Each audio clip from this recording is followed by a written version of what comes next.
करे याद मुखे तू सजण सारी दे,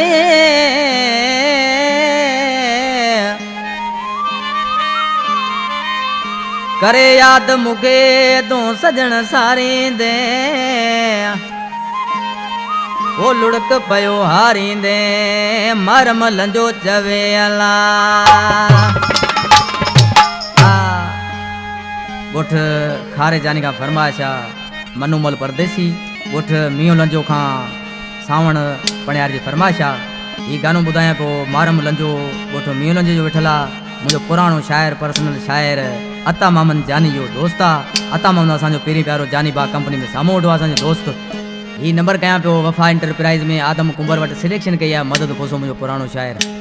आजकल माण्हू ते पंहिंजे महबूब जे नाले सां नरेश भाई चवणु लॻो आहे वञा के सीताई जानी मुखे रतड़ो राड़ींदे जे दुनिया छॾम तुंहिंजी पोइ सोना सारींदे, पोइ दुनिया छॾम तुंहिंजी पोइ सोना सारींदे।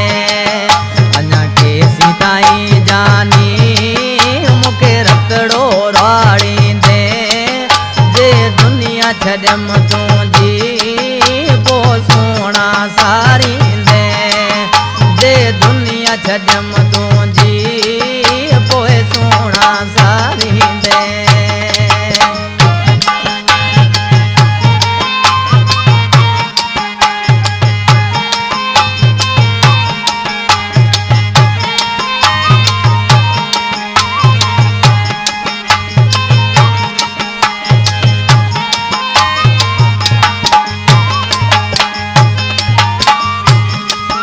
पंज सागा वध सोना तोखे दिल में सांडे रखियम, मूं पाण ॾुकड़ ॾिठा तोते कख बि कोन सथम।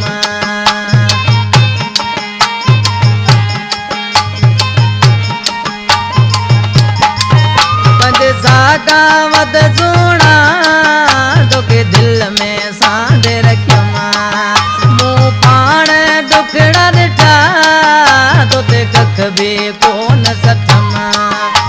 ये यादि करे मूं जूं पहिरीं ॻाल्हियूं पचारींदे जे दुनिया छॾम तुंहिंजी पोइ सोना सारींदे, जे दुनिया छॾम तुंहिंजी पोइ सोना सारींदे।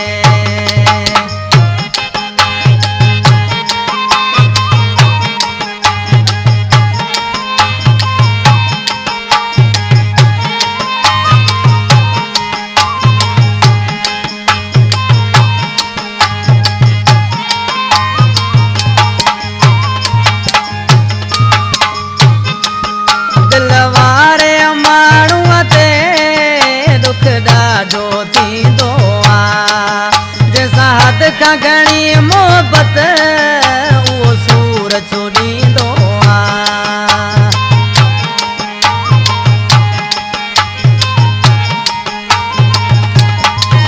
दिल वारे माण्हूअ ते दुख ॾाढो थींदो आहे, जंहिंसां हद खां घणी मोहबत उहो सूर छोड़ींदो आहे। अञा कहिड़ा ॿुधा मूंखे सदमा साड़ींदे जे दुनिया छॾम तुंहिंजी पोइ सोना सारींदे, जे दुनिया छॾम तुंहिंजी पोइ सोना सारींदे।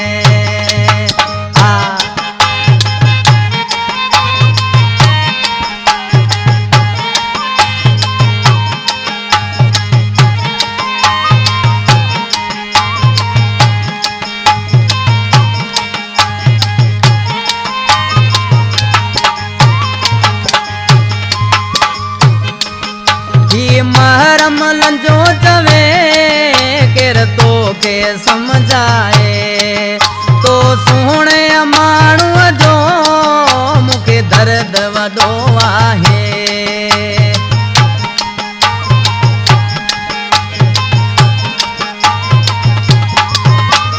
महरम लंजो चवे केर तोखे समझाए तो सुहिणे माण्हूअ जो मूंखे दर्द वॾो आहे अलाए कॾहिं पंहिंजा प्यारा तूं वाइदा पारींदे जे दुनिया छॾम